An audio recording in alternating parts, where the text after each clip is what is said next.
conditionnel. Donc, je vais vous parler maintenant du modèle Garch.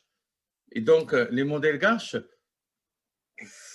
ont été introduits par M. Boleslav comme extension du modèle Arch. Je rappelle que M.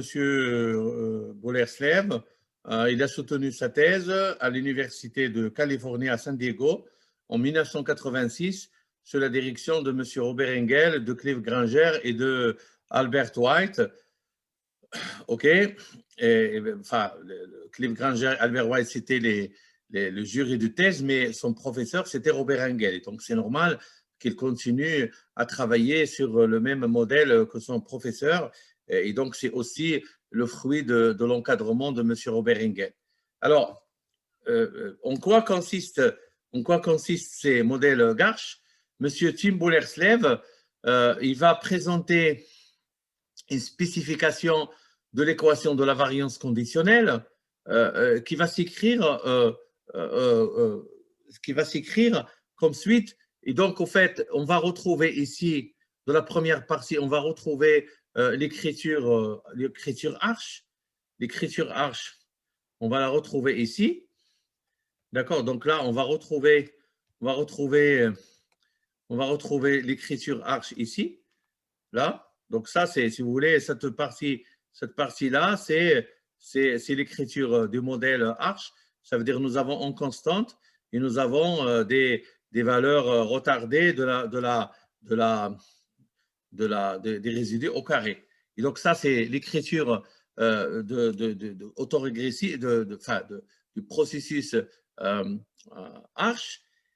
Et ce qu'il va faire, lui, c'est qu'il va rajouter une autre composante, et cette composante est celle-ci. Ça veut dire qu'il va rajouter des retards, de la variance elle-même. Donc, non seulement il va modéliser la variance en fonction des retards des carrés des résidus, mais il va aussi utiliser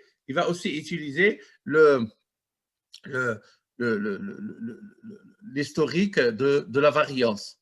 Et donc, vous avez, par exemple, si je prends P égale à 1 et Q égale à 1, vous allez avoir sigma indice T au carré est égal à alpha 0 plus alpha I ypsilon T moins alpha 1 ypsilon T moins 1 au carré plus bêta 1 sigma T moins 1 au carré. Donc, ça, c'est le retard 1. Si vous avez le retard 2, ben, vous allez avoir sigma T au carré est égal à alpha 0 plus alpha 1 epsilon de T moins 1 au carré plus bêta 1 sigma T moins 1 au carré. Ça, c'est pour le retard 1.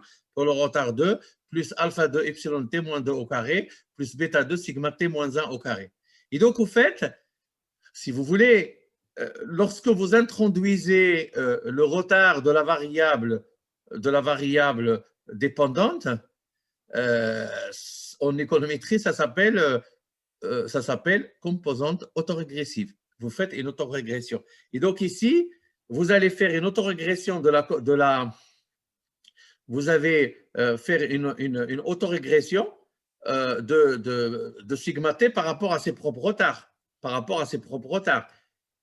Alors attendez, comme ça va être plus clair. Donc en fait ici, si vous voulez, vous avez c'est les propres retards de la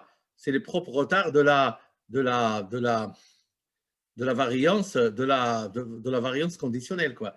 Donc la variance conditionnelle, vous allez la régresser sur ses propres retards. Donc ça, c'est AR, c'est une composante autorégressive. Et puis vous avez une composante moyenne mobile parce que c'est les carrés des résidus, quoi. Ça veut dire ici, ça va être une moyenne pondérée, hein, parce que c'est une moyenne, mobile des résidus au carré, quoi. Donc, vous avez une composante moyenne mobile et vous avez une composante autorégressive. Et donc, au fait, voilà la contribution de M. Robert Engel. Au fait, il va utiliser une structure ARMA pour la variance conditionnelle, tout simplement. Il va utiliser une structure ARMA pour modéliser la variance conditionnelle. Et donc, vous avez les retards ici, les retards d'ordre Q de la variance conditionnelle. Donc, vous avez sigma t moins 1 au carré, sigma t moins 2 au carré, sigma t moins 3 au carré jusqu'à l'ordre Q. Et puis, vous avez les epsilon, ça veut dire les termes d'erreur au carré, T-1 au carré, T-2 au carré, T-3 au carré, etc.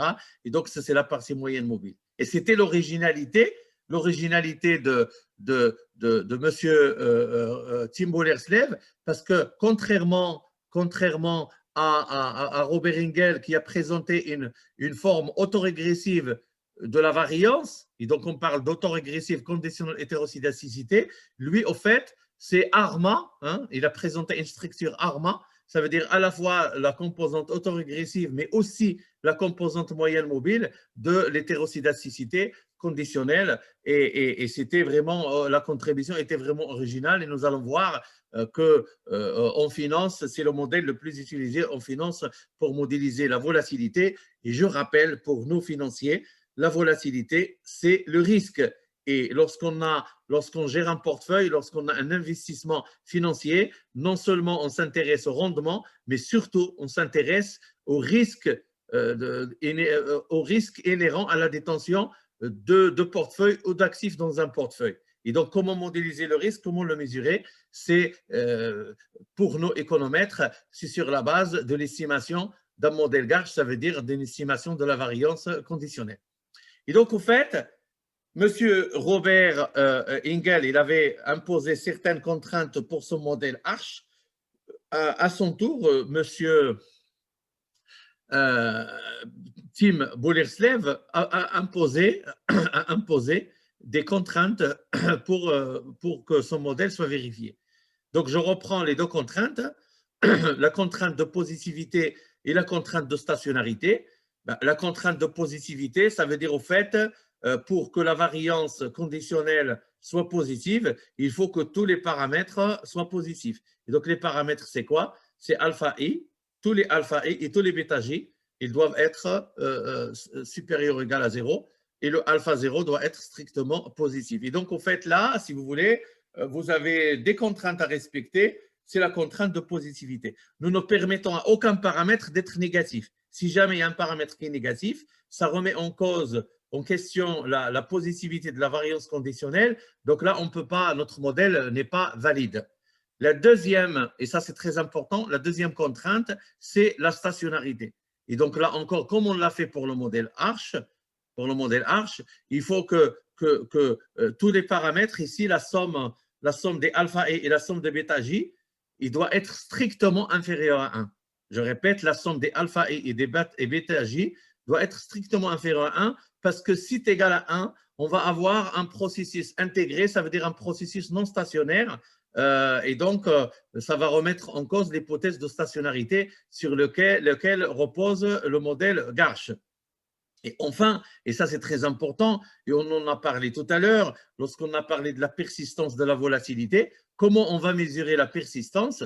La persistance, c'est la somme des alpha i, c'est la somme des alpha i et des bêta j. Donc en fait, lorsque vous faites cette somme, ça va mesurer le degré de persistance. Ça veut dire certes, ça doit rester strictement inférieur à 1 pour vérifier la contrainte de stationnarité de la variance conditionnelle, mais vous allez voir, on va faire des estimations et vous allez voir qu'en général, c'est très proche de 1. C'est 0,9, 0,8, 0,85, 0,92, 93.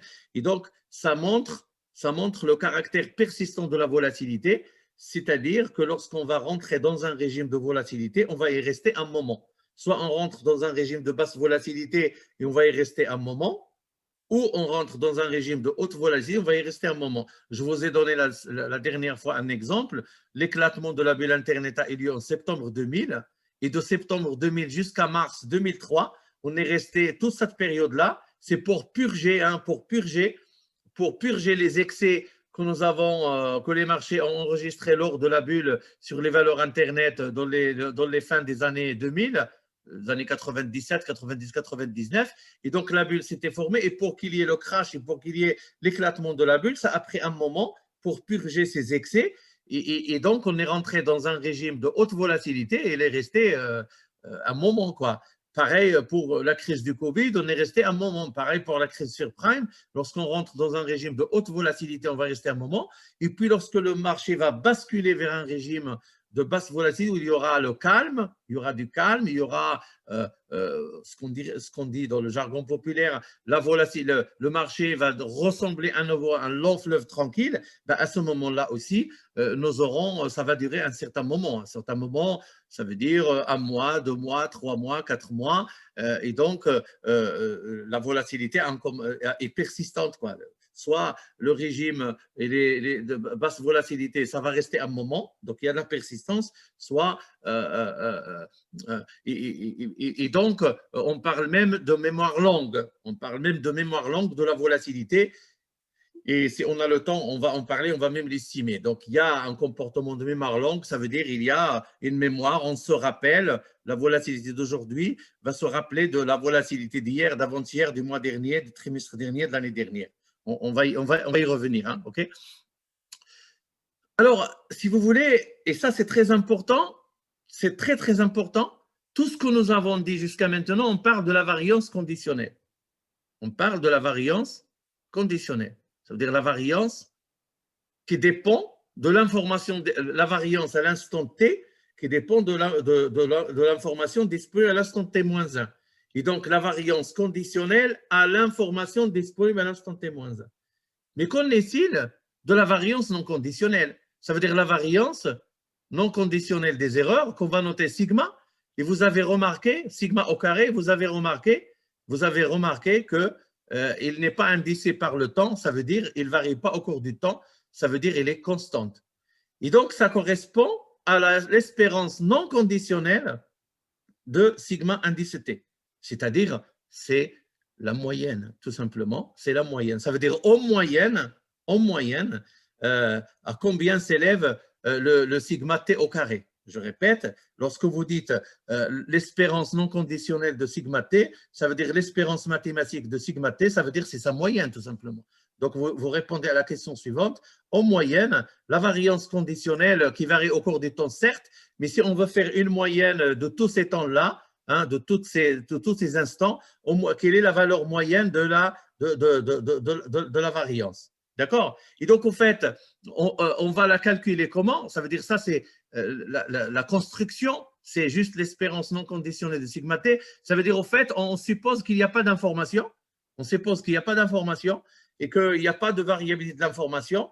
Et donc, si l'on ignore, si on suppose qu'il y a absence de nouvelles informations, qu'en est-il du niveau de la variance? Et donc, en fait, on va neutraliser l'impact du temps, et donc il n'y aura pas de variabilité, et par conséquent, ça va juste correspondre à l'espérance mathématique, et donc ça va être une valeur moyenne, tout simplement. Et donc, ça s'écrit comment? Tout simplement, ça va s'écrire, il y a une formule, c'est alpha 0, ça veut dire c'est la constante de la formule, hein, c'est le alpha 0, hein, alpha 0, ça veut dire ce terme-là, ça c'est une constante, donc est égal à alpha 0, et après, on va diviser le alpha 0 par 1, et ensuite, on va faire la somme de tous les alpha i et la somme de tous les bêta i. Et rappelez-vous, lorsqu'on a parlé de la somme des alpha i et des bêta i, on a dit toujours c'est strictement inférieur à 1, on vient de le dire ici, c'est strictement inférieur à 1 pour comment dirais-je, respecter la contrainte de stationnarité. Et donc, au fait, on arrive quand même à calculer la variance non conditionnelle, et le calcul de cette variance non conditionnelle est très utile. Ça veut dire, au fait, quel est le niveau moyen de la variance, tout simplement. Ça veut dire on a une variance, on a une volatilité. Ça veut dire en moyen, la volatilité donne une valeur moyenne. Et pourquoi on parle de ça? Ça, c'est très, très intéressant. Parce qu'au fait, comme nous sommes dans un cadre stationnaire,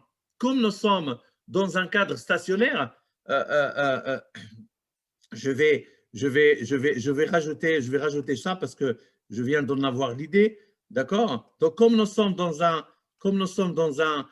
cadre stationnaire, d'accord? Donc, comme nous sommes dans un cadre stationnaire, je vais rajouter une phrase ici dans ce slide, ici. Alors, donc je vais l'écrire, hein, je vais l'écrire en même temps que je le dis. Donc, comme nous sommes dans un cadre stationnaire, comme nous sommes dans un cadre stationnaire, la variance conditionnelle, la variance va toujours avoir un comportement de retour à la moyenne. À la moyenne, qu'on appelle en anglais, on appelle ce comportement mean reversing. Mean reversing, alors je vais dire synonyme de la stationnarité. Synonyme de la stationnarité. D'accord? Alors, je m'explique. C'est-à-dire que la variance conditionnelle a une valeur, je vais l'écrire entre guillemets, a une valeur moyenne, autour de laquelle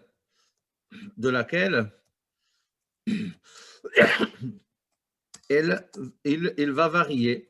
Il va varier au cours du temps. Il va varier au cours du temps, au cours du temps.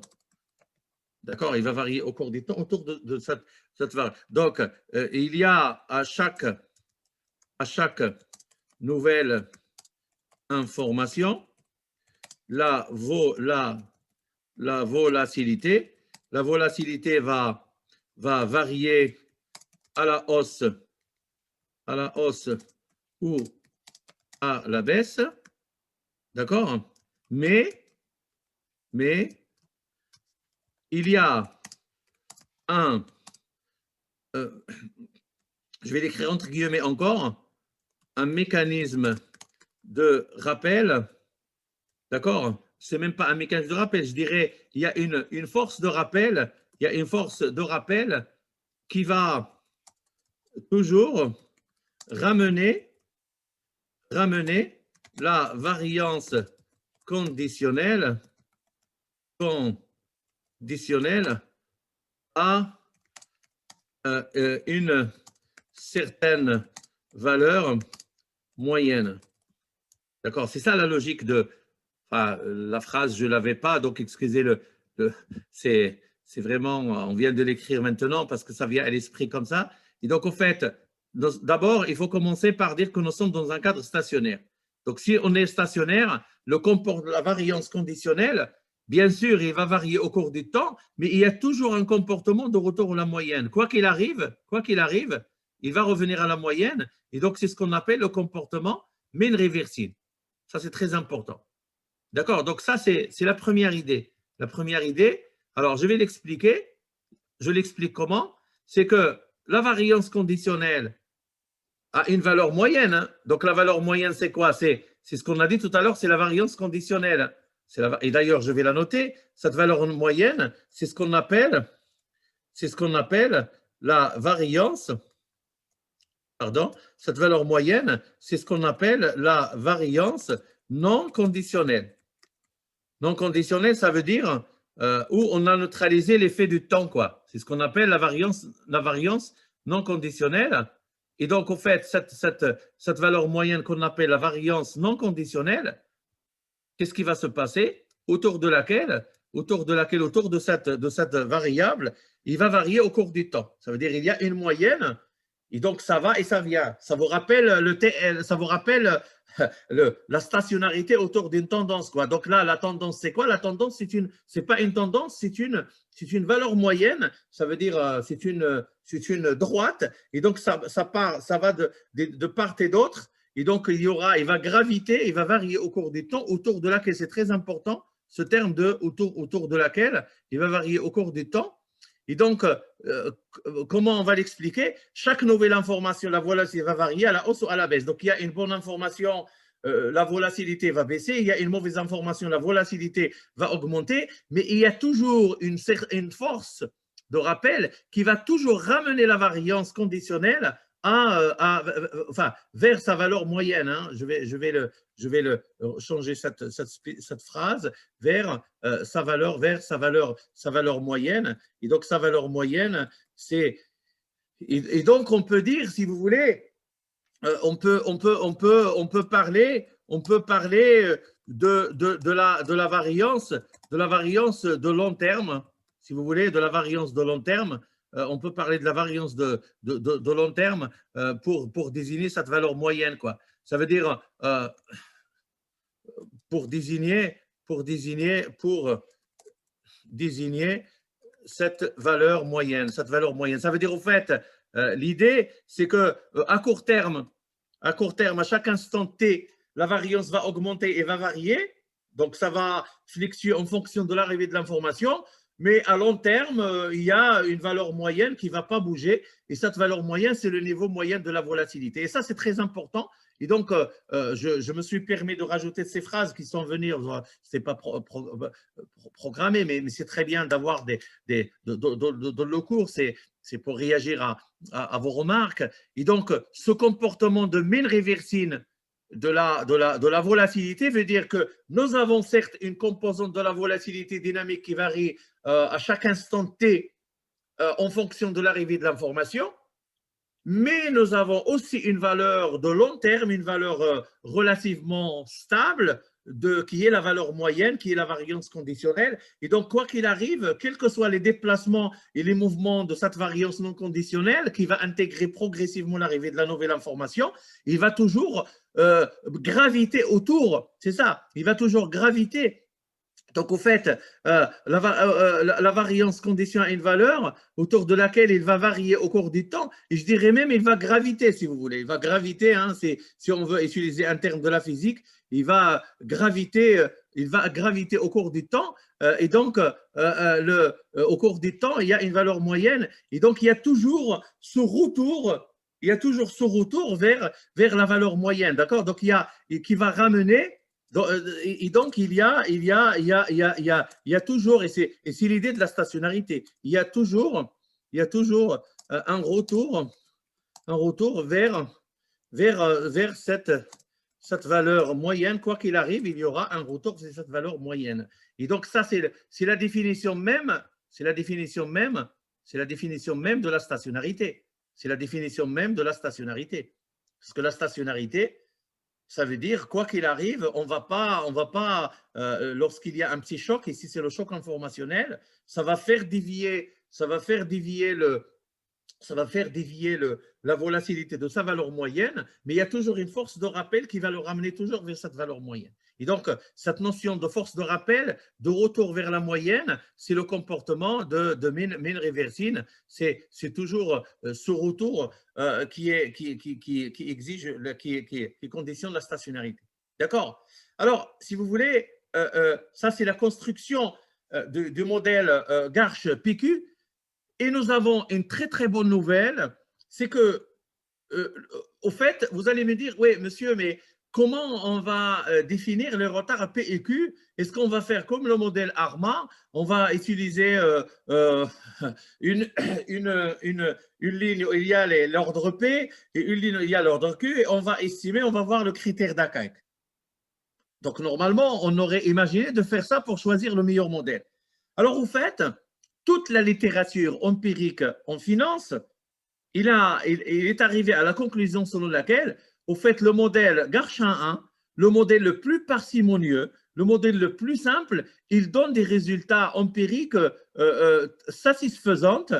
Et donc, au fait, si vous avez l'arbitrage entre un modèle qui contient beaucoup de paramètres à estimer, mais qui est, entre guillemets, performant, et un modèle qui est de performance relativement comparable, mais qui contient juste un nombre réduit de paramètres à estimer, alors il faut toujours sélectionner celui qui contient le nombre de paramètres réduit. Et dans notre cas, c'est le modèle Garchin 1.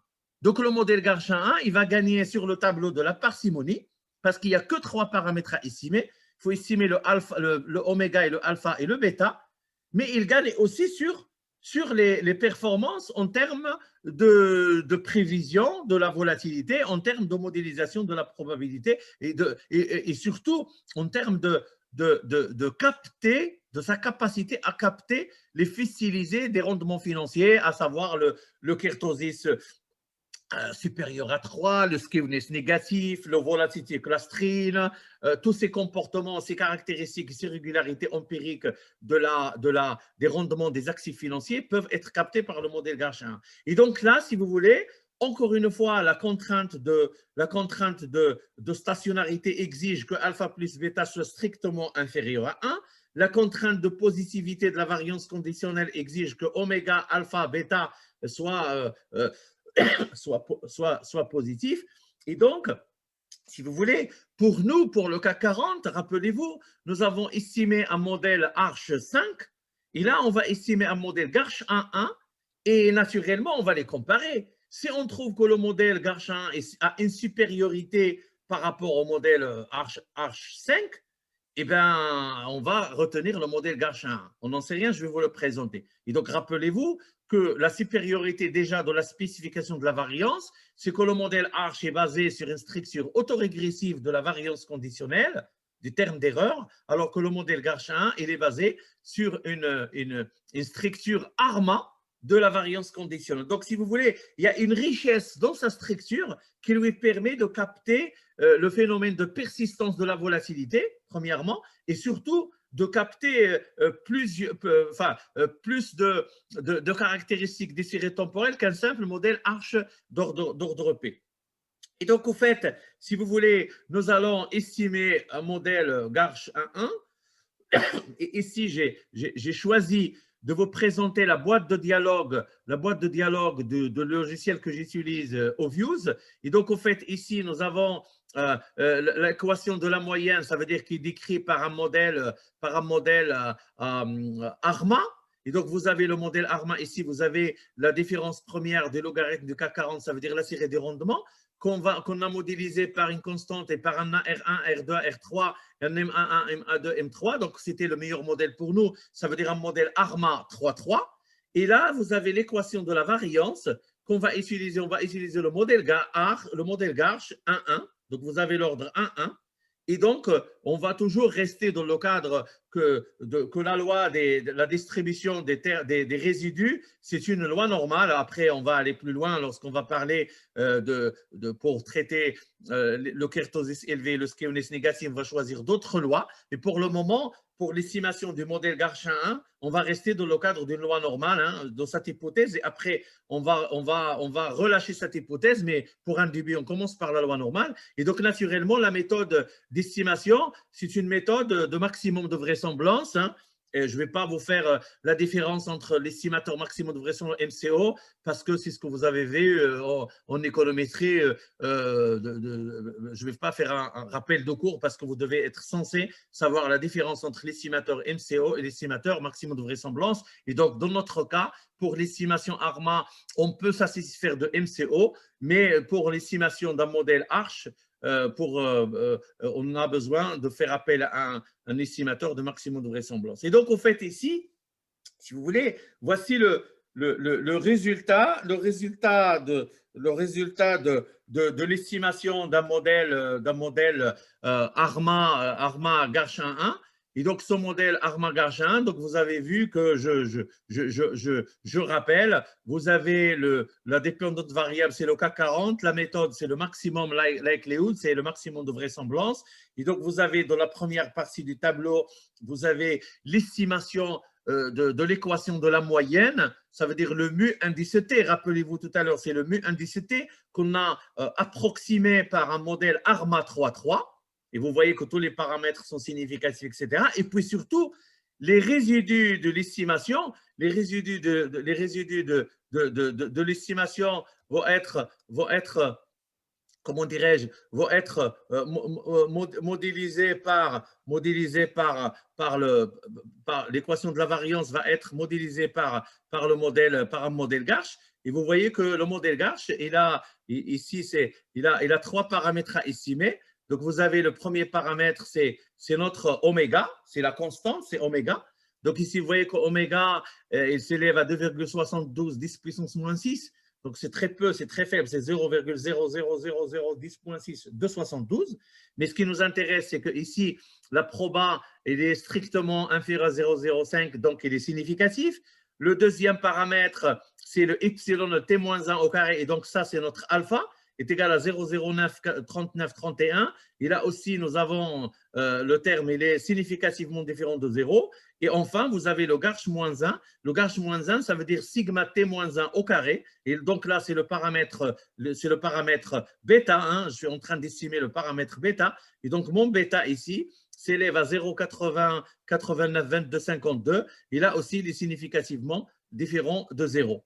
Et donc, 1, vous avez les trois paramètres et sont significativement différents de 0. 2, la contrainte de positivité de la variance est vérifiée dans la mesure où les trois paramètres sont strictement positifs. Et 3, c'est ce qui nous intéresse, c'est que, alors je vais modifier, je vais faire augmenter pour que vous puissiez voir, parce que sur le slide, ça ne se voit pas sur Zoom. Donc, je vais faire déplacer, cette, si j'y arrive, je ne sais pas si je vais y arriver. Enfin, ben, plutôt, je vais le faire de l'autre côté parce que c'est plus simple. Alors, non, ça ne marche pas. Bon, peu importe. Donc, en fait, ici, je crois que vous arrivez à voir, c'est que vous avez le alpha. Le alpha et le bêta, le alpha pour nous, c'est 0,093931 ici. Et vous avez le bêta, c'est 0,892252. Et donc, lorsque vous faites la somme, ça me donne 0,986183.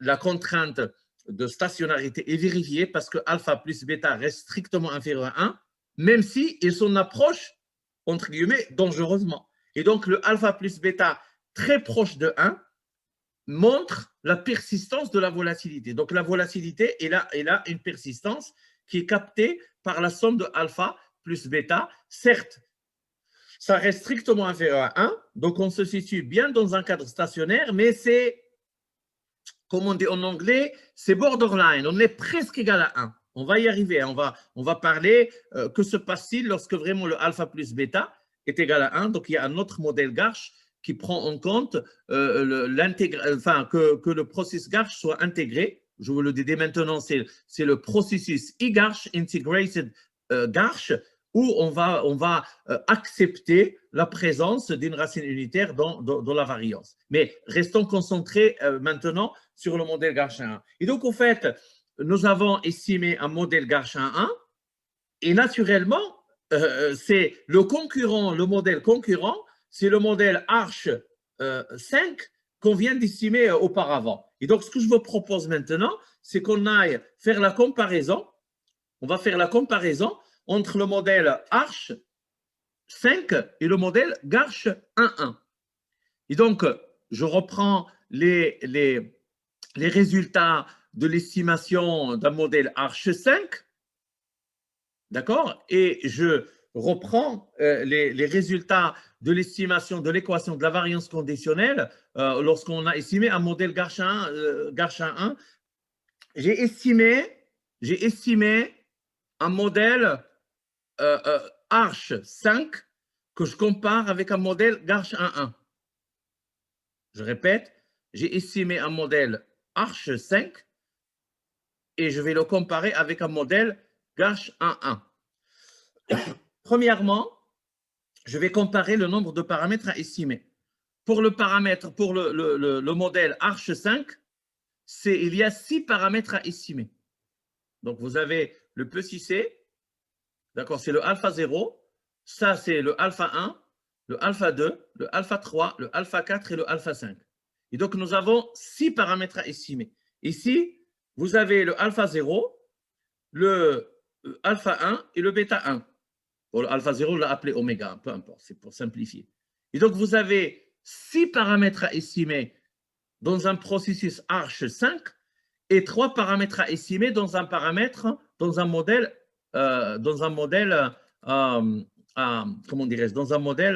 Garchin 1. Donc, déjà, le principe de parcimonie, il y a une supériorité du modèle Garchin 1.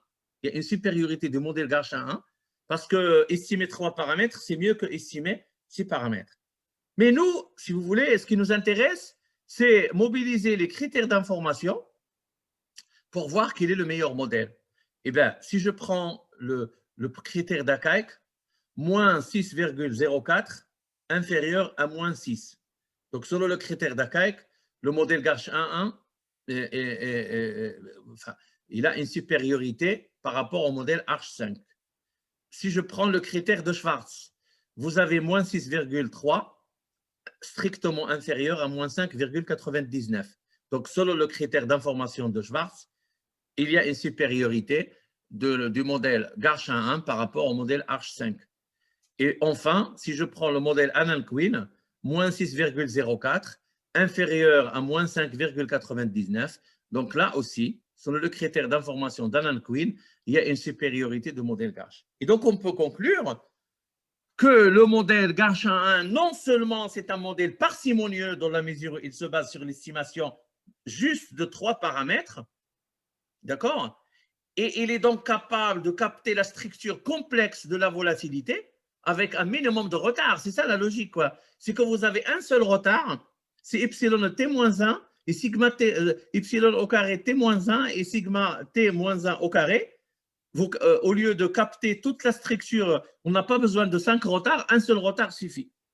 Et donc, en fait, ça se passe comme si le rajout de sigma t-1, ça veut dire de l'historique de la volatilité, permet de remplacer tous ces retards moins 1, moins 3, moins 4, moins 5. Ça veut dire qu'ils vont être absorbés, les retards de résidus epsilon t-2 au carré, epsilon t-3 au carré, epsilon t-4 au carré, epsilon t-5 au carré.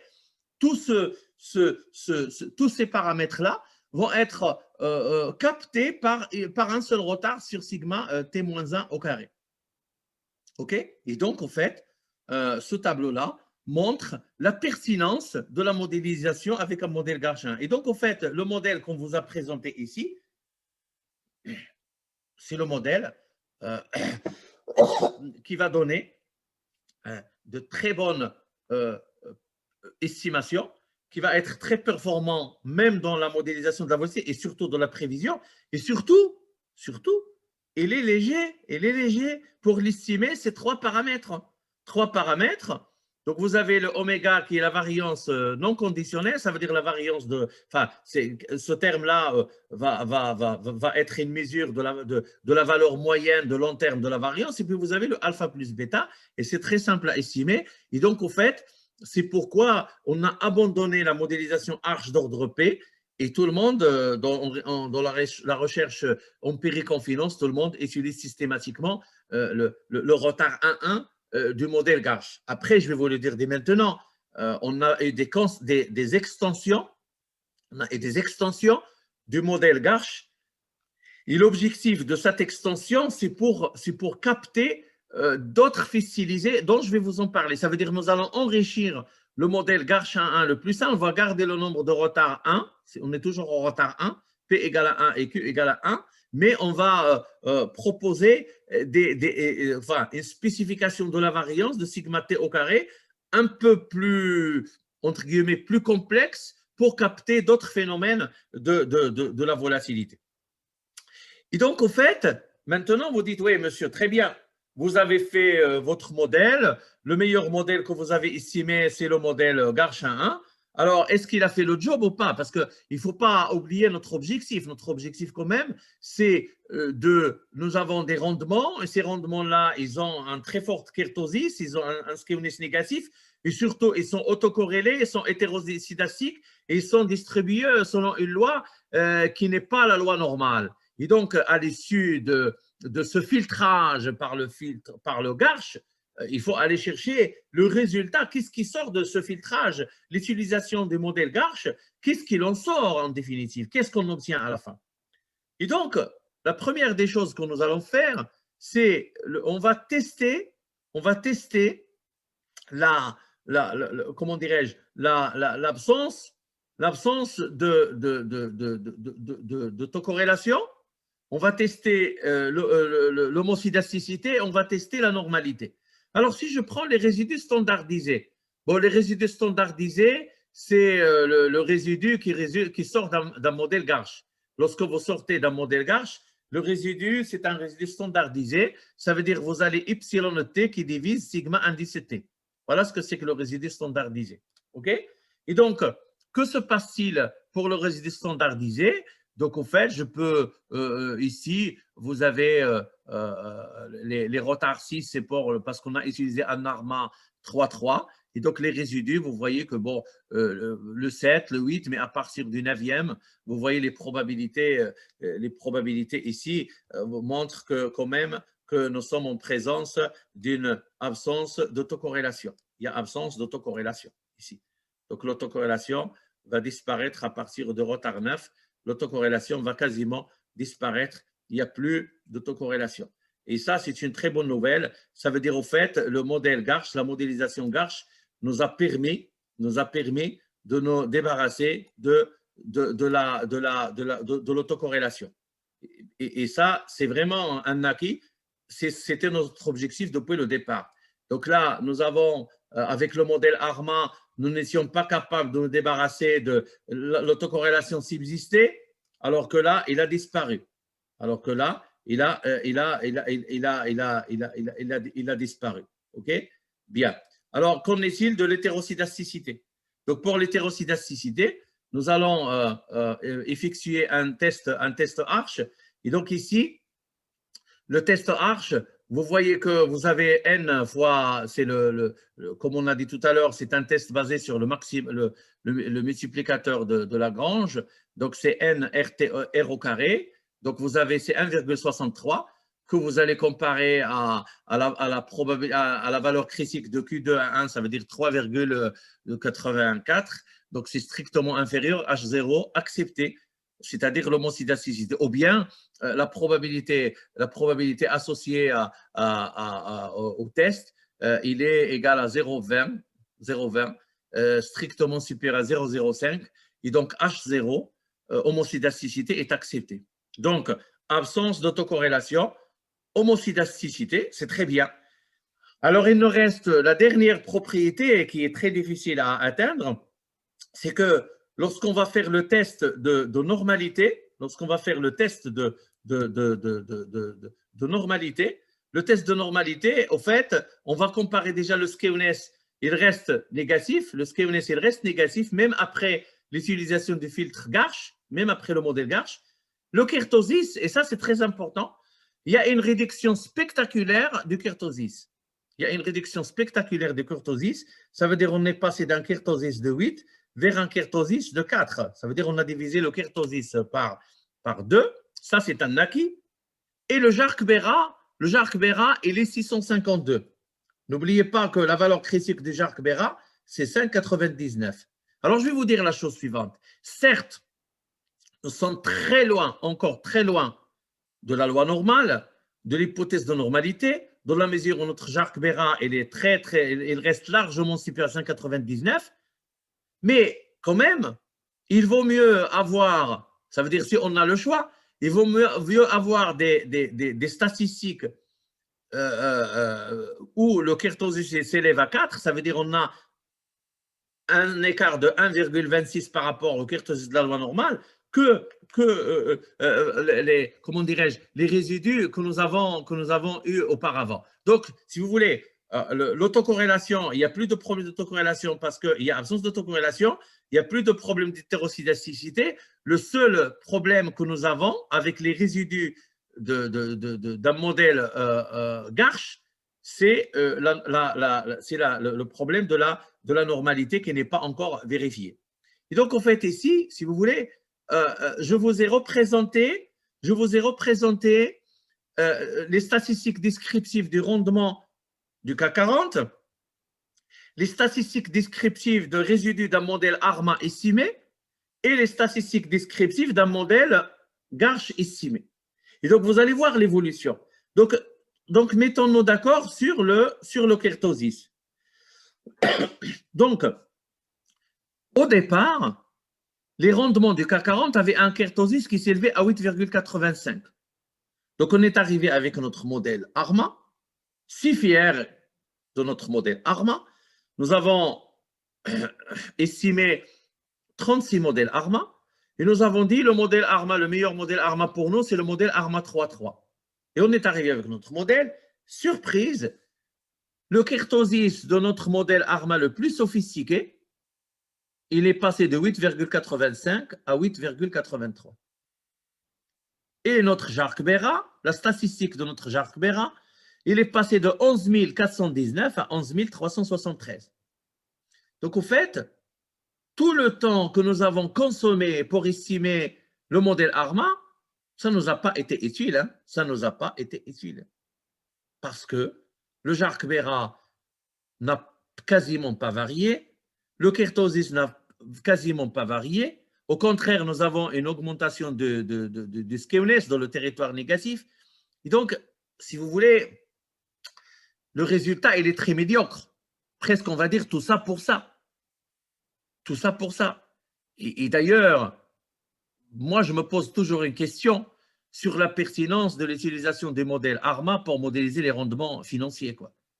Je dis toujours que le modèle ARMA, c'est un très bon modèle, mais pour modéliser des séries temporelles à fréquence annuelle, éventuellement trimestrielle, mais pour des données de haute fréquence financière, des données journalières, le modèle ARMA, compte tenu de sa structure linéaire, a une faiblesse fondamentale pour modéliser les rendements financiers. Donc, c'est un point de vue, peut-être j'ai tort, je l'espère, mais en tout cas, pour moi, la principale information des séries financières, c'est leur volatilité. Et donc, si vous voulez, la volatilité et son caractère non linéaire ne peut pas être appréhendé, ne peut pas être modélisé par un modèle linéaire. Et donc, parfois, est-ce qu'il ne faut pas sauter cette étape et prendre les rendements et passer directement à une estimation Garch? Donc, si vous voulez, je partage avec vous ce que j'en pense, avec la modeste expérience que j'ai dans les séries temporelles. Enfin, lorsqu'on va estimer un modèle Garch pour les résidus du modèle ARMA, on va voir que le kurtosis, il va passer à 4,26.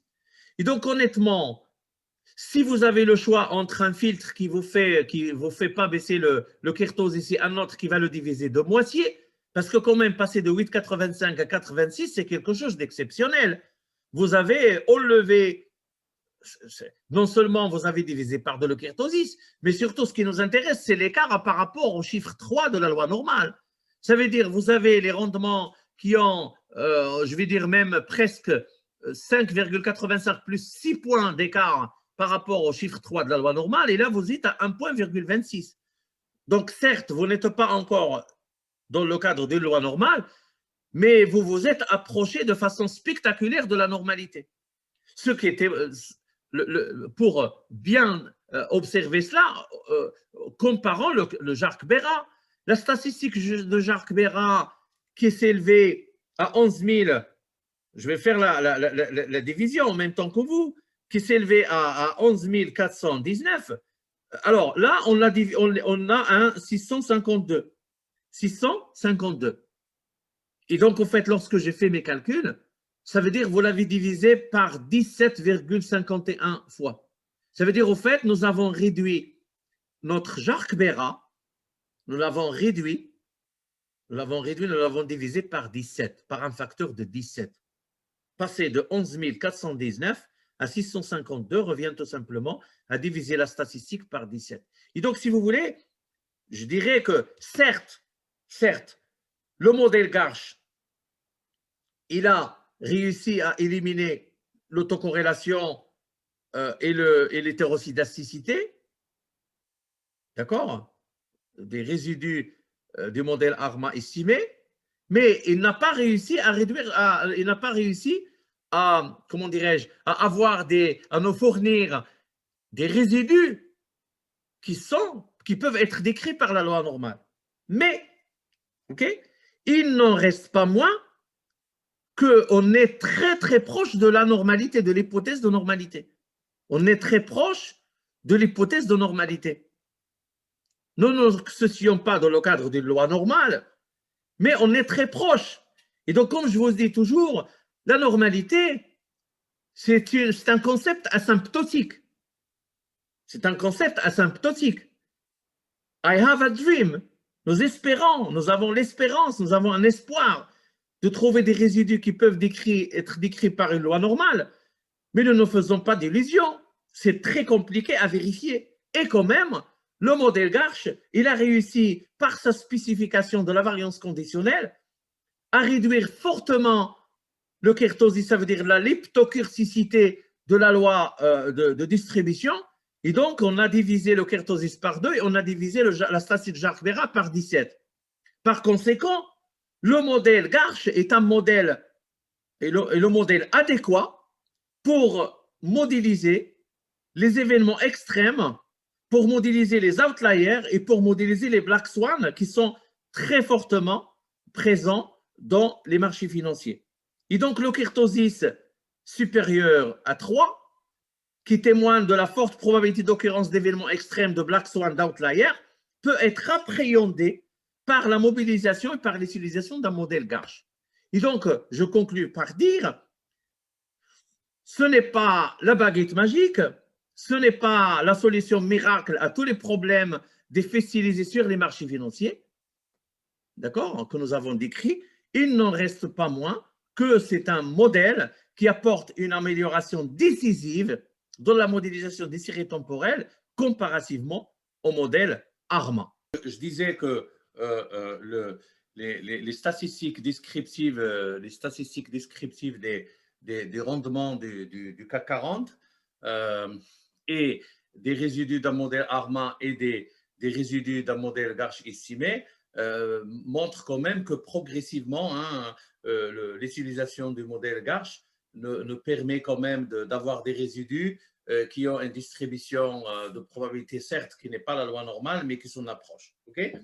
Alors, si vous voulez, ici, dans ce graphique, vous avez le graphique de gauche. Le graphique de gauche correspond au corrélogramme initial de l'indice CAC 40. C'est le corrélogramme initial de l'indice CAC 40. Et donc, rappelez-vous, nous avons dit il y a une décroissance lente de la fonction d'autocorrélation, il y a un pic significatif au retard 1, ce qui témoigne de la présence d'une racine unitaire, et donc il y a une tendance stochastique. Rappelez-vous, nous l'avons éliminé par un filtre de différence premier. Le graphique de droite est le corrélogramme de la volatilité. Je répète, le graphique de droite, c'est le corrélogramme de la volatilité. Ça veut dire, au fait, ici, nous allons estimer le sigma T au carré, ici, et ce sigma T au carré, on peut le générer. On peut le générer. Et donc, lorsque vous allez c'est le logiciel qui le calcule, quoi. Donc, lorsque nous allons avoir une série temporelle de la volatilité, et donc, comme nous avons une série temporelle de sigma T au carré, on peut tracer son corrélo. Et donc, au fait, voilà ce que révèle le corrélogramme. Et donc, si vous voulez, et d'ailleurs, c'était la remarque d'une de vos camarades de travaux dirigés, c'est qu'il m'a dit que le choc sur la volatilité, il a un effet permanent.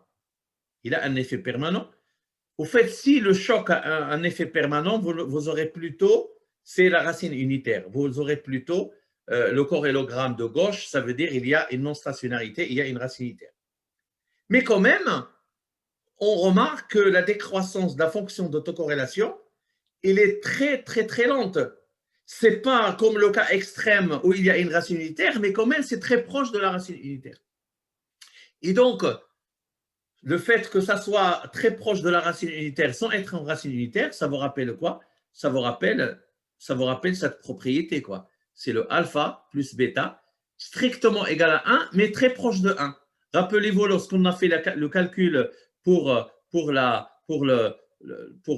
ici, donc si je fais la somme de 0,09 et 0,89, ça me donne à peu près 0,98. Et donc le 0,98, certes, c'est pas égal à 1. Et donc si c'était égal à 1, on aura plutôt ce corrélo, ça veut dire qu'on aura une racine unitaire, mais c'est très proche de 1. Et donc c'est le phénomène de persistance de la volatilité, de la mémoire longue. Ça veut dire si jamais il y a un choc qui va s'abattre sur la volatilité. Le choc qui va s'abattre sur la volatilité, c'est le epsilon de T-1 au carré. C'est ça le choc. Ça, c'est un choc. C'est de l'information, donc c'est un choc. Donc, si jamais il y a un choc à l'instant t-1, le choc yt-1 au carré qui va impacter le sigma t au carré, d'accord? Et donc, ce choc-là, l'effet de ce choc va être mesuré par alpha. Et donc, en fait, ce choc-là, il va avoir un effet pas permanent, mais un effet qui va durer au cours du temps. Un effet persistant. Donc, c'est ça la différence. Elle est très, très fine. Il y a une différence entre un choc permanent et un choc persistant. Ça veut dire, au fait, il ne va pas disparaître immédiatement. Si le choc disparaît immédiatement, on va parler d'une mémoire courte. Mais si le choc va prendre du temps pour disparaître, on va parler de mémoire longue. Et donc, en fait, le corrélogramme de la volatilité, ça veut dire de sigma indice T au carré, ça veut dire la variance conditionnelle. Pour nous, on finance la volatilité. Et donc, en fait, ce corrélogramme met en évidence la décroissance longue de la fonction de corrélation. Ça veut dire que la série, elle a une mémoire et cette mémoire, elle est longue. Et donc, lorsqu'il y a un choc sur la volatilité, ce choc, certes, n'est pas permanent comme dans le cadre d'une racine unitaire, mais quand même, il a un degré de persistance qui est élevé. Ça veut dire qu'il est presque égal, comment dirais-je, il a presque le même comportement qu'une racine unitaire, mais un peu moins fort. Et donc, cette persistance de la volatilité, c'est l'un des faits stylisés de la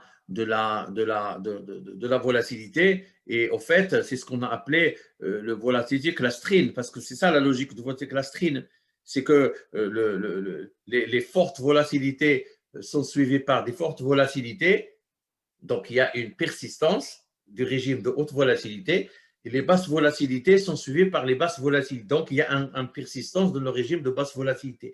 Et donc cette alternance entre les régimes qui sont caractérisés par une forte persistance, ça s'appelle l'hétérosidasticité. Et comme ils vont former des regroupements, il y a un regroupement entre les hautes volatilités et un regroupement entre les basses volatilités.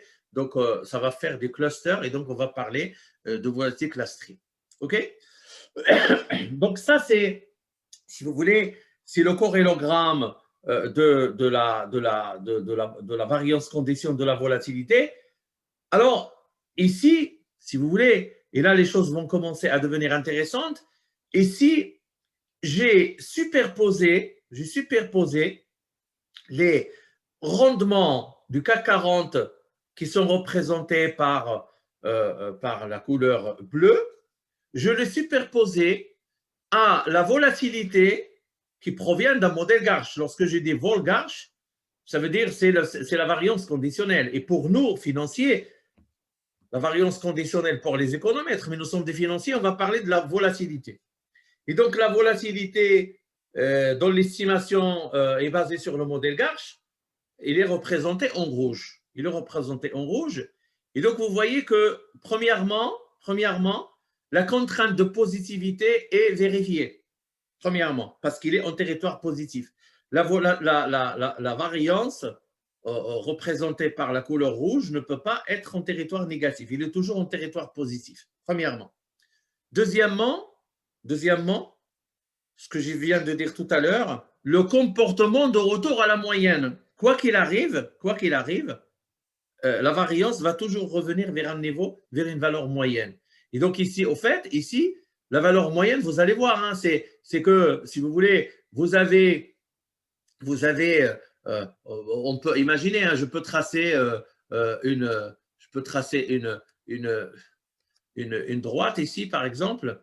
Alors, je peux tracer une droite, là, par exemple, ici, et je peux dire, tiens, ça, c'est la valeur, c'est la valeur moyenne. Hein, je suppose, c'est hypothétique, hein, attention, hein, c'est hypothétique, mais si vous voulez, ça va être considéré comme la valeur moyenne. Je vais un peu grossir le trait. Et donc, ça, je suppose que ça, c'est la valeur moyenne de la volatilité. Et donc, quoi qu'il arrive,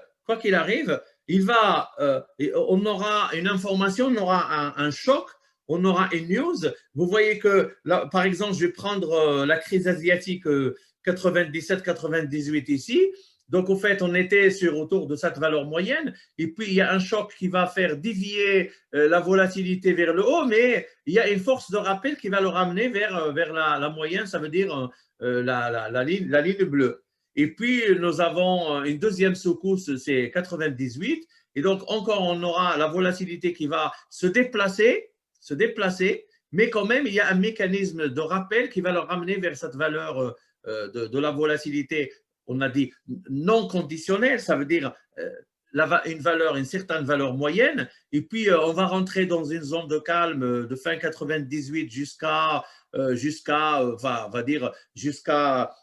le début des années 2000. Et donc, en septembre 2000, on aura l'éclatement de la bulle Internet. Et donc, on a cette zone ici où la volatilité va atteindre des sommets, mais ça va pas rester indéfiniment dans le ciel, quoi, si vous voulez. À un certain moment, ça va venir retomber. C'est comme lorsque vous donnez un coup de pied à un ballon, donc le ballon, il va monter, monter. À un certain moment, il va atterrir, il va revenir vers. Ben, c'est ça la logique, quoi. C'est ça la logique de mean reversing.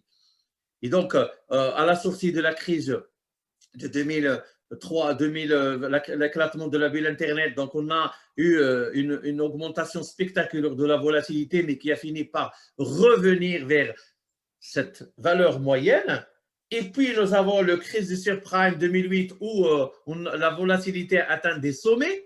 Mais cette volatilité, encore une fois, il est revenu après la fin de cette crise boursière. Il est revenu vers cette valeur moyenne. Et puis, nous avons d'autres phénomènes, la crise grecque, le Brexit, et puis nous avons la crise Covid. La crise Covid, c'est celle-là, la crise Covid. Donc ici, nous étions dans une période calme, on était aux alentours de la moyenne, et donc on avait le Covid qui arrive, mars 2020, il y avait le lockdown, le confinement en France et partout dans le monde, et là aussi, nous avons un choc très violent et très fort sur les marchés financiers qui s'est traduit par cette poussée, si vous voulez. C'est comme une poussée de fièvre. Hein. La fièvre a monté, c'est la nervosité du marché, quoi.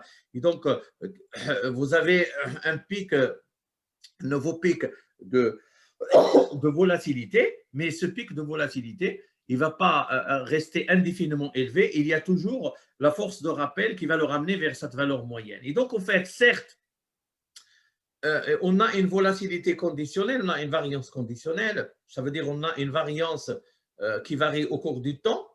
Et cette variance qui varie au cours du temps, c'est même la base de l'hypothèse de l'hétéroscédasticité des rendements financiers et qui justifie le recours à la modélisation Garch. Okay?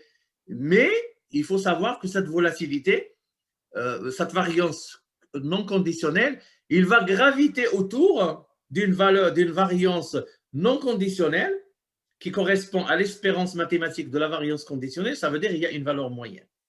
Et c'est pourquoi tout à l'heure, nous avons parlé, il y a une valeur qui est stable. En moyenne, la variance va avoir une certaine valeur. Et c'est autour de cette valeur que les déplacements et les comportements et les écarts par rapport à cette valeur vont avoir lieu, compte tenu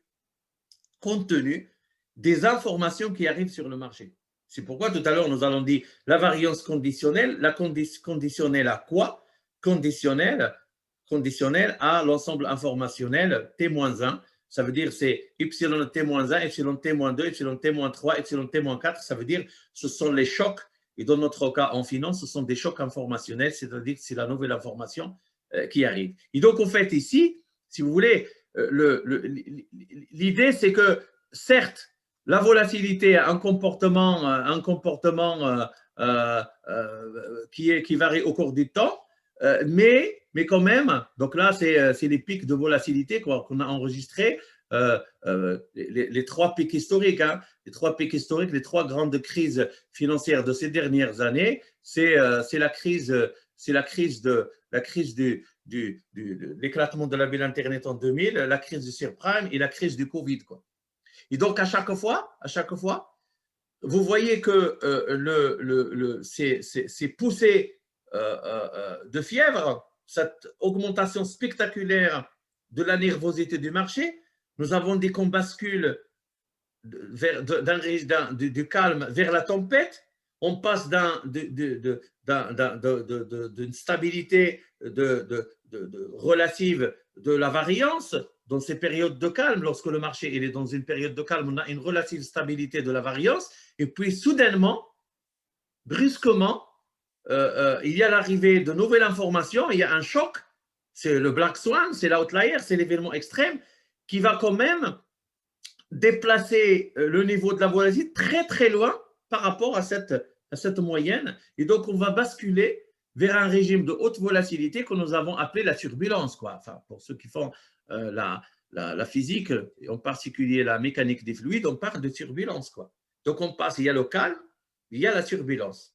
Le calme, la turbulence. Mais quand même, cette turbulence, à un certain moment, il va finir par disparaître.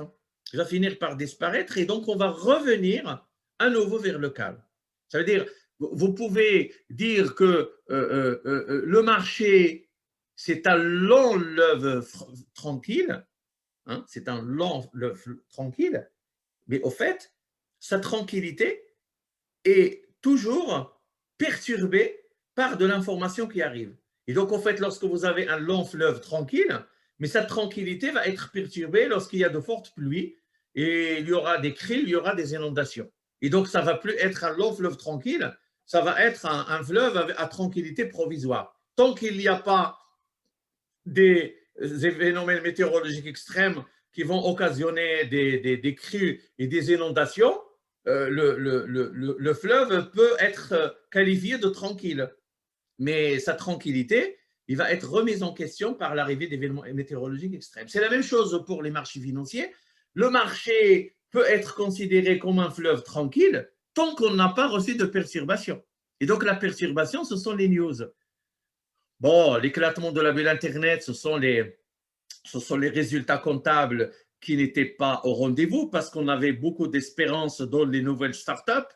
Toutes les valeurs Internet, maintenant, ils sont installées. Vous avez les GAFAM, mais les GAFAM, toute cette nouvelle économie basée sur la technologie de l'info et de la communication, c'était des jeunes startups dans les années 90 et donc à un certain moment, lorsqu'ils n'ont pas tenu leurs promesses, la bulle a augmenté, hein, la bulle a éclaté parce qu'au départ, on avait des espoirs. Donc, on achetait. Et à un certain moment, les résultats financiers n'étaient pas au rendez-vous et les investisseurs ont commencé à dire non, ces actifs, finalement, ils ne vont pas tenir leurs promesses. Ils ont commencé à vendre. Et donc, on avait un mouvement de panique sur le marché, ce qui a occasionné la crise financière de 2000. Puis pour les subprimes, c'était la même chose. C'est qu'au départ, il y avait une bonne conjoncture économique, tout le monde s'endettait et personne ne croyait que les prix de l'immobilier allaient commencer à entamer un mouvement de baisse. Et lorsque les prix du marché immobilier américain ont commencé à dégringoler, progressivement, beaucoup d'Américains étaient dans l'incapacité de rembourser leur crédit et donc ils ont fait défaut. Et donc ces défauts-là, ils ont commencé à s'accumuler et qui étaient amplifiés par des produits dérivés qui étaient utilisés, genre CDO, Collateral Debt Obligation, les CDS, etc., avec un fort effet de levier. Et donc, ça a dégénéré, ça a créé une crise financière sans équivalent dans l'histoire du XXe siècle, de la bourse, parce que c'est arrivé au XXIe siècle. Et c'est pourquoi vous avez un pic de la volatilité, c'est un record historique de la volatilité. C'est un record historique, même la crise du Covid, avec les conséquences néfastes qu'il a maintenant et qu'il aura dans les années à venir, le marché n'a pas atteint le sommet historique de la crise des subprimes. Parce que la crise du Covid de 2020, d'abord, c'est une crise qui n'est pas d'origine économique, mais une crise sanitaire.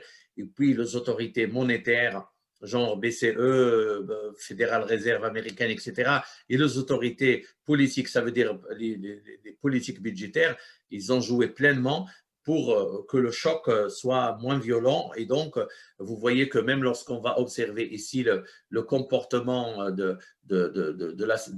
couleur bleue, vous voyez que nous n'avons pas les clusters que nous avons en 2000, quoi. Parce que si vous prenez Si vous prenez ici ce cluster ici, si vous prenez le comportement de volatile clustering, regardez là l'ampleur du phénomène ici en 2018. Regardez l'ampleur du phénomène et regardez l'ampleur du phénomène ici aussi dans la crise de 2000. Ça a duré un certain moment et que ici, ça a été de courte durée parce que rapidement, les autorités ont injecté massivement de liquidités dans le marché et donc on est vite sorti de la dégringolade du marché à cause de la crise du Covid. Okay? Alors, dans le slide suivant, j'essaie de superposer la volatilité, ça veut dire la variance conditionnelle qui résulte de l'estimation d'un modèle Garchin 1, je la superpose quasiment avec notre indice CAC 40. Et ce qui est intéressant, c'est quelque chose de vraiment formidable pour comprendre un peu le comportement de la volatilité sur les marchés. Par exemple, ici, vous avez le sommet, on va voir dans quelle phase de marché, nous avons la volatilité atteint des niveaux historiques. Dans quelle phase de marché? Et donc, pareil ici, là. Ici, voilà, et là aussi. Donc, au fait, ça, c'est un nouveau fait stylisé dont on va parler ce matin. C'est qu'au fait, la volatilité atteint toujours des niveaux extrêmement élevés, même des niveaux records, en période de dégringolade du marché. Donc, au fait, lorsqu'il y a une dégringolade de marché, ça veut dire qu'il y a une chute des prix, une chute des cours, des cotations, ça va toujours inévitablement se traduire par un pic, par une croissance spectaculaire, une augmentation spectaculaire de la volatilité. Et donc, au fait, ce que nous avons observé ici, c'est vraiment les rendements, mais les rendements, ils viennent de la série brute, la série d'origine, la série brute. Et donc, chaque fois qu'il y a une dégringolade, la dégringolade, ça s'appelle, en finance, ça s'appelle une correction boursière. Une correction boursière. Donc, lorsque c'est des moments de correction, ces moments de correction, ça correspond à des éclatements de bulles et ça correspond à ce qu'on appelle en terminologie, ce sont des crashs. Donc, il y a les bulles, la bulle, elle gonfle, et ça finit par crasher, par faire le crash. Et donc, au fait, regardez ici, là, par exemple, si je prends ici cette zone, ici, par exemple, donc je prends cette zone-là. Bon, je vais enlever ça pour faire un peu Donc, par exemple, ici, vous avez le marché qui est en train de croître. Et donc, lorsque vous avez le marché qui est en train de croître, il y a une euphorie boursière. Tout le monde est en train d'acheter les actifs. Et donc, c'est la bulle Internet qui se construit dans les années 2000, Dans les années 2000, il y avait formation d'une bulle sur les valeurs Internet. Eh bien, regardez ici, la volatilité a été très basse. Ça veut dire, en fait, lorsque le marché est haussier, la volatilité est très basse. Mais c'est logique. Est-ce que vous avez vu quelqu'un qui pleure parce qu'il gagne de l'argent, Lorsque le marché est haussier, tous les investisseurs sont en train de gagner de l'argent. Ça veut dire les actions qu'ils détiennent dans leur portefeuille sont en train de gagner de la valeur. Et donc, cette création de la valeur pour l'actionnaire va être synonyme du calme de marché. Le marché ne va pas s'agiter. Le marché va s'agiter lorsqu'il y aura un changement de tendance. Et c'est ce que se passe ici. C'est dans le cas inverse. C'est que lorsque on va atteindre le sommet et après, le marché va entamer une dégringolade, ça veut dire il y aura la correction boursière. Et c'est la correction boursière qui va faire que les investisseurs vont commencer les actifs qu'ils détiennent dans leur portefeuille vont commencer à dégringoler. Donc, si vous avez le CAC 40, vous avez les actions qui composent le CAC 40 et que le marché a entamé une dégringolade, ça veut dire qu'il y a une correction boursière. Et donc là, les gens commencent à perdre de l'argent. Et donc, ça veut dire le réflexe, lorsque vous perdez de l'argent, vous allez vendre. Et donc, s'il y a un investisseur ou deux, ou trois ou quatre qui vendent, ce n'est pas grave. Mais lorsque tout le marché devient vendeur, ce qu'on appelle la vente massive, ce qu'on appelle en anglais le sell-off, nous avons un mouvement de sell-off. Et donc, dans ce comportement de sell-off, il y a une panique qui rattrape le marché. Les gens, sauf qui peut, les gens se débarrassent. Les gens se débarrassent d'une marchandise qui est devenue pourrie. Et on utilise même en finance le terme de junk. Junk, ça veut dire pourri. Et donc, on va se débarrasser de cette. On était follement amoureux des valeurs lorsque le marché était haussier, mais brusquement, l'humeur du marché a changé et tout ce qu'on chérissait avant l'éclatement de la bulle, maintenant, on veut s'en débarrasser et en se débarrassant, on va vendre et cette vente massive va provoquer une augmentation spectaculaire de la volatilité. D'accord. Et donc, nous avons le même comportement ici. Hein. Là, c'est le même comportement. Si je prends ici, regardez dans ces années-là, c'était calme. Le marché était calme et tout le monde était heureux, joyeux.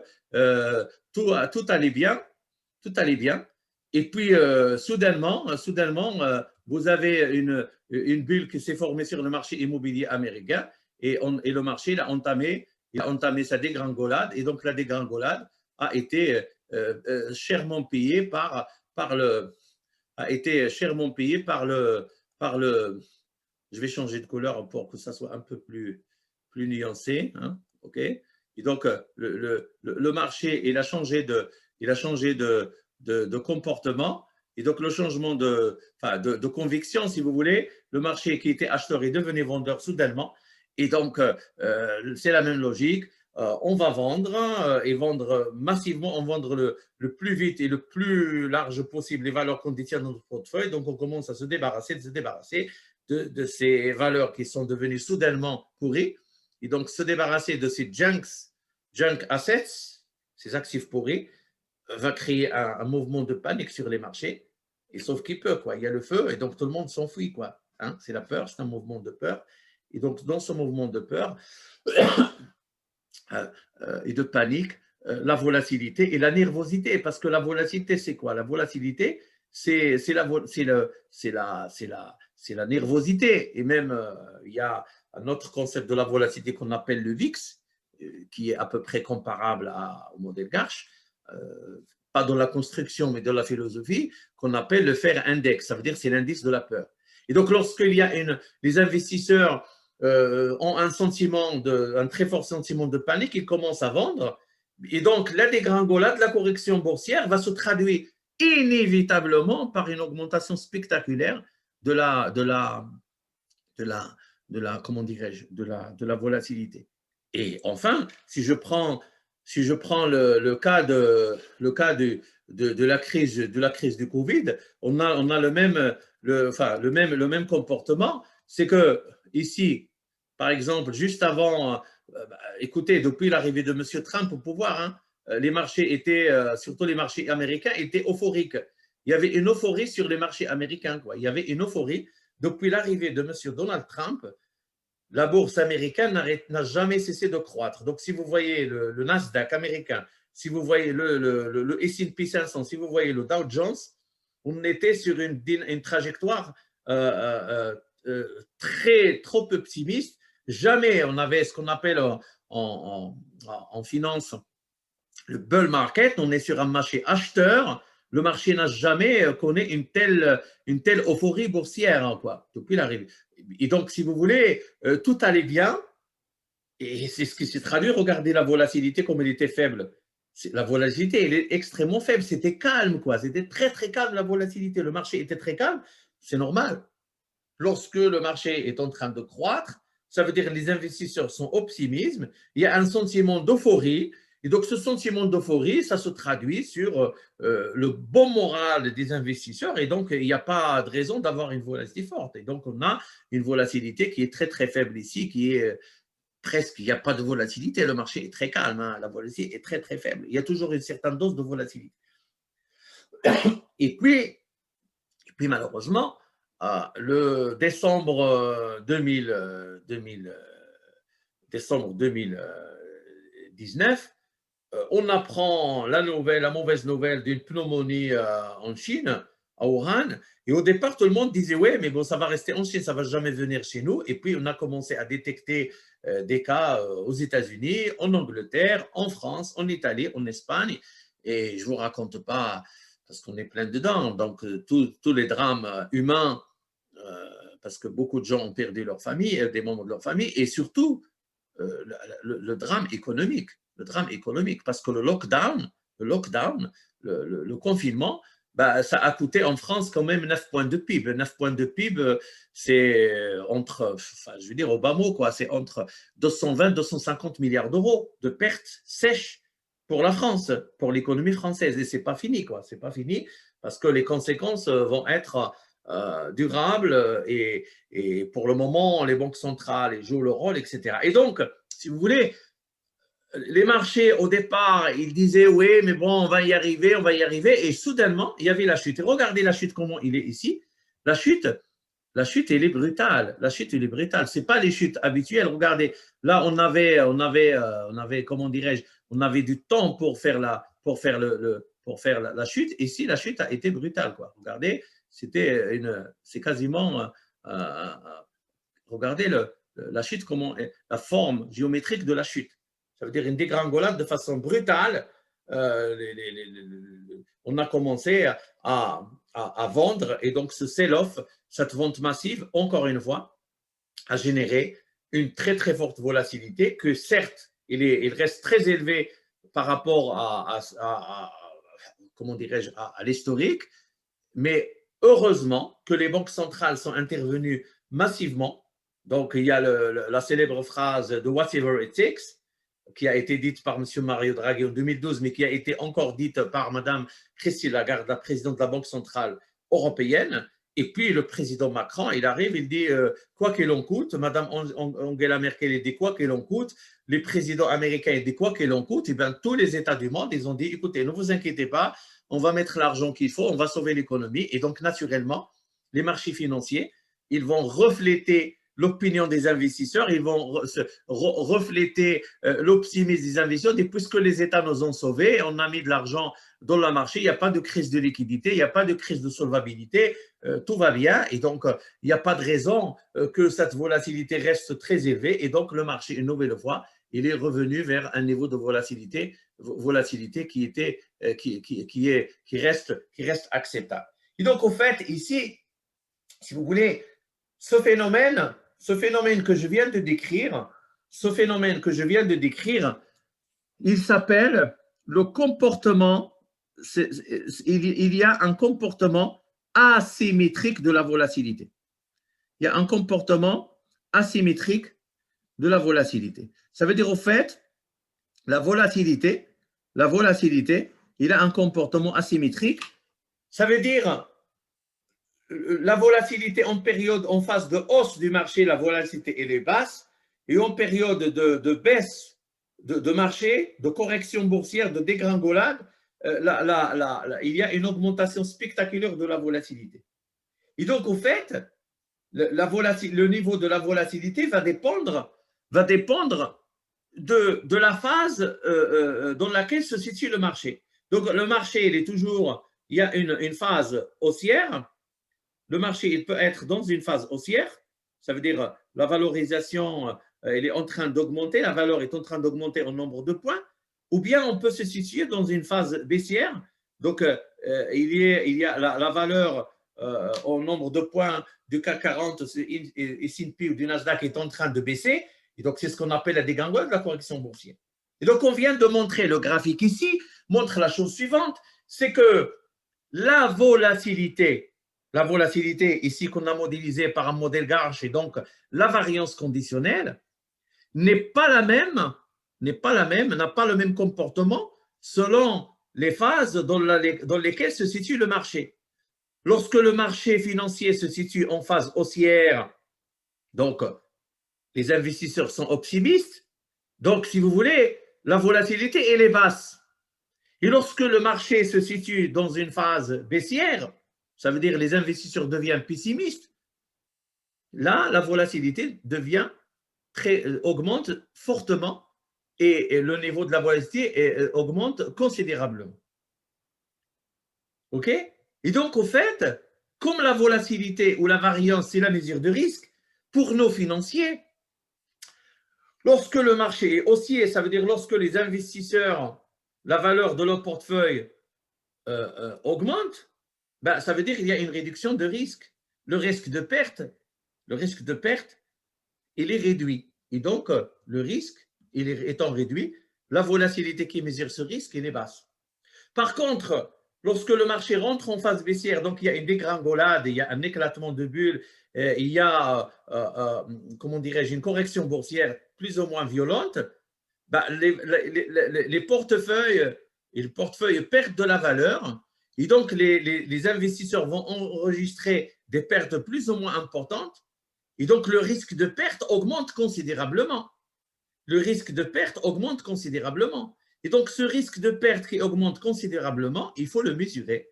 On le mesure par quoi? On le mesure par la variance conditionnelle, par la volatilité. Et donc, la variance conditionnelle, comme le risque va augmenter, le risque de perte, et que les investisseurs deviennent pessimistes, et donc ils vont amplifier ce mouvement de baisse, le risque va considérablement augmenter, et donc, naturellement, la volatilité, qui est la mesure de ce risque, va augmenter. Et donc, cette alternance de régime de basse volatilité et de haute volatilité n'est que la traduction des phases haussières et des phases baissières sur le marché. Et donc, on va dire que la volatilité a un comportement asymétrique. Ça veut dire si la volatilité avait un comportement symétrique, elle aura la même réaction, le même comportement en phase de hausse et en phase de baisse. Or, ici, on vient de montrer, preuve à l'appui, que la volatilité n'a pas le même comportement selon les phases haussières et baissières, mais bien il a un comportement, comment dirais-je, différent selon les phases dans lesquelles se situe le marché. Et donc, on peut dire que la volatilité est un comportement asymétrique. Et donc là, si vous voulez, c'est un défi, c'est un nouveau challenge de la modélisation. C'est un challenge de modélisation parce qu'au fait, dans la spécification de la variance conditionnelle par le modèle Garch, ça veut dire pour nous, c'est une variance conditionnelle. Ça veut dire conditionnelle à quoi? Conditionnelle à l'information disponible à T-1. Et donc, c'est quoi l'information pour nous? Ça, c'est juste la partie, ça veut dire le sigma T-1, c'est juste l'historique de sigma T. Mais ce qui nous intéresse, c'est le epsilon, hein, parce que l'information, c'est le epsilon.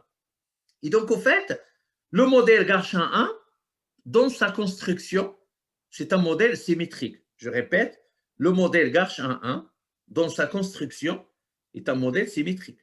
Parce qu'au fait, lui, il attribue le même poids aux bonnes nouvelles et aux mauvaises nouvelles. Je répète, le modèle Garchin 1, par construction, est un modèle symétrique parce que pour lui, il attribue le même poids aux bonnes nouvelles et aux mauvaises nouvelles. Donc, quel que soit le epsilon, mauvaise information, bonne information, bah, ils auront le même impact sur le niveau de la variance conditionnelle, sur la volatilité. Or, empiriquement, on vient de montrer que cette façon de faire, elle est erronée. Et donc, si vous voulez, la question qui se pose sur le plan empirique à la modélisation Garch, comment permettre à un modèle Garch 1.1 de prendre en compte le comportement asymétrique de la volatilité que nous venons de mettre en évidence. Et donc, je répète que les modèles Arch et Garch sont basés sur une hypothèse de symétrie des chocs. C'est-à-dire les chocs, c'est ce qui sont traduits par les epsilon. Donc, puisqu'ils donnent la même importance à l'information, qu'elle soit mauvaise ou bonne, ils vont allouer le même poids aux innovations positives. Ça veut dire tous les epsilon, qu'ils soient positifs, ça veut dire des good news, qu'ils soient négatifs, des bad news, ils vont avoir le même poids. Et donc, lorsqu'on donne la même importance, le même poids, on parle d'un modèle symétrique. Mais ce comportement-là, sur la base de ce que je viens de vous montrer dans ce graphique, ce comportement symétrique supposé de la volatilité, il est faux. Il est faux parce que, contraire à la réalité empirique, parce qu'empiriquement, la volatilité a un comportement asymétrique et je viens de vous dire que la volatilité elle est haute en phase haussière du marché, pardon, elle est très basse, elle est très faible. Le régime de volatilité, de basse volatilité, correspond aux phases haussières du marché et les régimes de haute volatilité correspondent aux phases baissières de marché, c'est-à-dire aux phases où il y a une dégringolade, où il y a une correction boursière qui correspond à des crashs, à des éclatements de bulles. Et par conséquent, il faut corriger cette, si vous voulez, cette faiblesse fondamentale des modèles Garch et corriger cette symétrie qui ne correspond pas à la réalité empirique. Et on va faire comment? Ben, plusieurs chercheurs qui utilisaient le modèle Garch, et ils ont proposé des améliorations, des raffinements, des extensions du modèle Garch traditionnel qui est symétrique pour prendre en compte le comportement asymétrique de la volatilité. Et donc, principalement, il y a trois modèles. Il y a le modèle E-Garch, c'est exponentiel Garch, qui a été proposé par Nelson en 1991.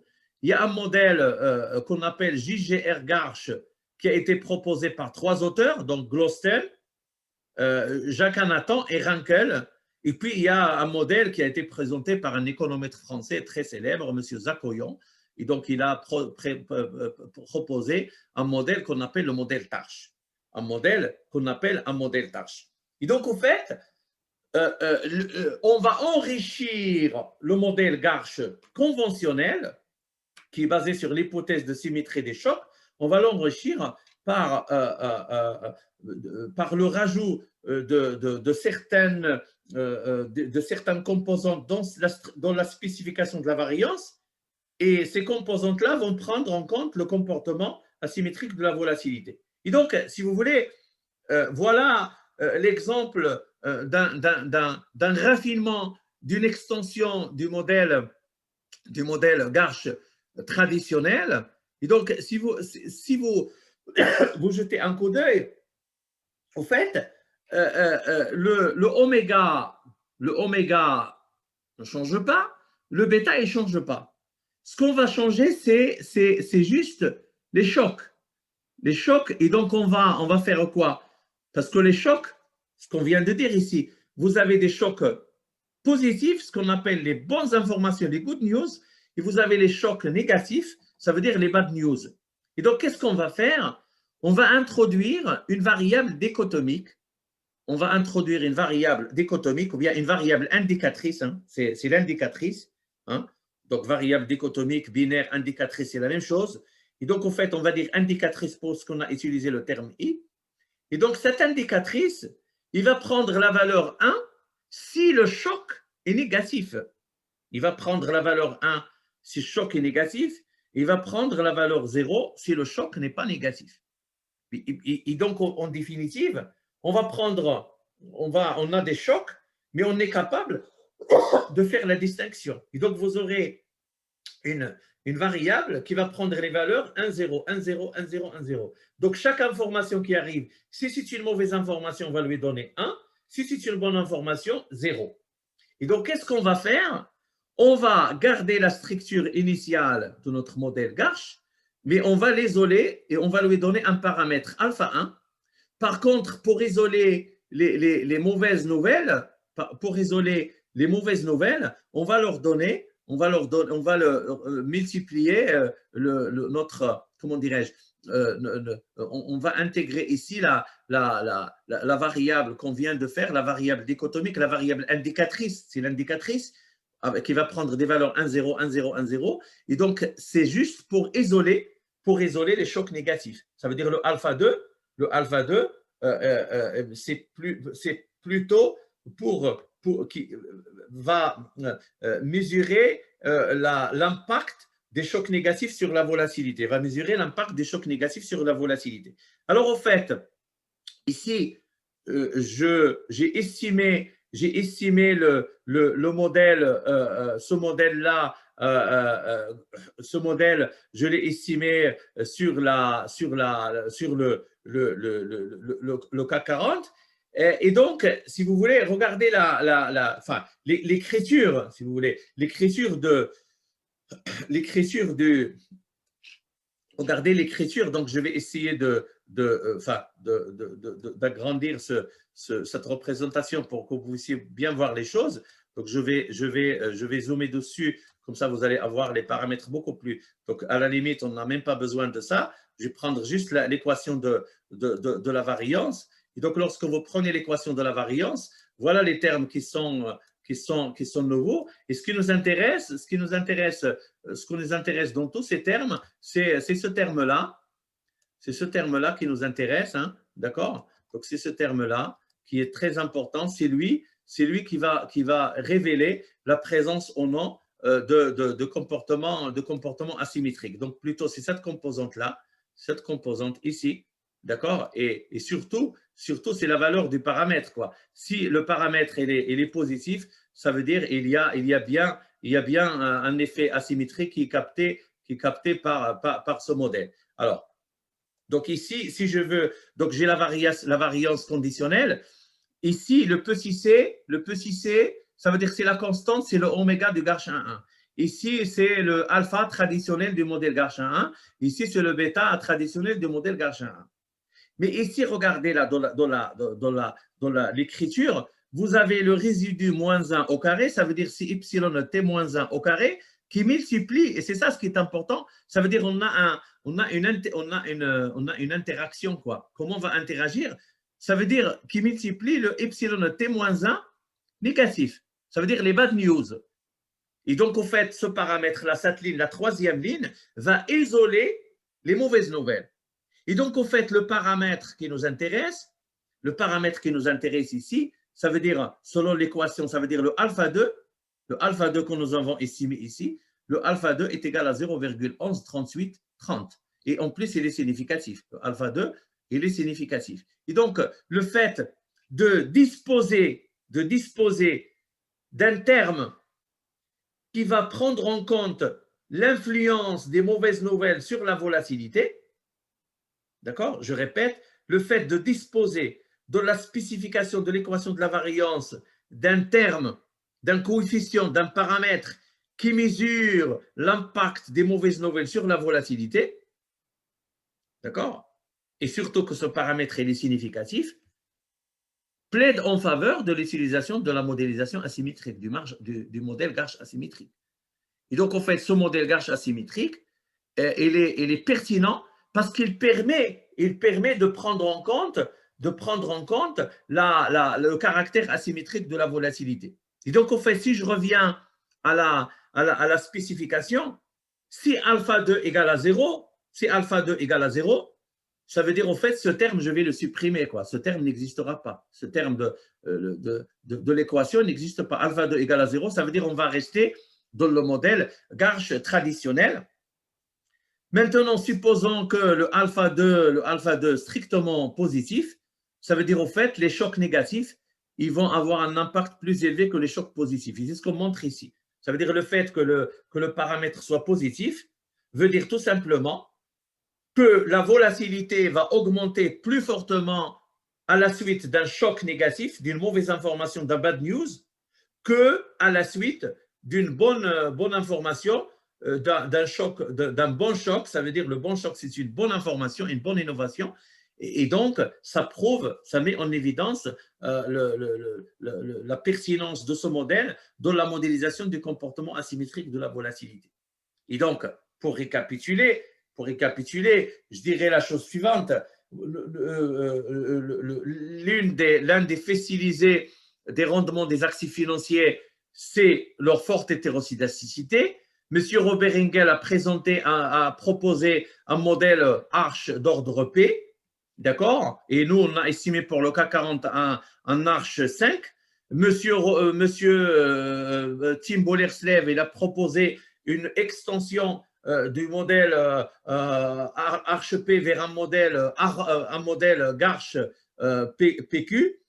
Et il a surtout montré, et la littérature empirique l'a prouvé, que le modèle Garchin, c'est un modèle certes parcimonieux, mais qui a d'excellentes caractéristiques qui lui permettent de bien modéliser l'hétérosidacité. 3, lorsqu'on a comparé le modèle Garch, on a vu qu'il a une supériorité par rapport à un modèle Arch de retard EP, et donc il est parcimonieux et en plus il est plus performant. Et la dernière information que je viens de vous donner, c'est que n'oublions pas le comportement asymétrique de la volatilité. Le comportement asymétrique de la volatilité veut dire tout simplement que la volatilité augmente fortement à la suite d'un choc négatif, ça veut dire d'une mauvaise information, bad news, comparativement à son augmentation à la suite d'un choc positif. Et le choc positif, ça veut dire les good news. Ça veut dire lorsque vous avez de bonnes informations, ça veut dire le marché il est en phase haussière et donc la volatilité il reste faible. Il y a de la volatilité toujours, mais il reste faible. À l'opposé, lorsque le marché va rentrer dans une phase baissière, ça veut dire à la suite de l'arrivée d'informations négatives, de bad news, la volatilité va fortement augmenter. Et donc, ce comportement asymétrique peut être capté par des modèles Garch asymétriques. Et là, je viens de vous estimer l'un d'eux et on voit qu'il a une supériorité par rapport au modèle Garch asymétrique.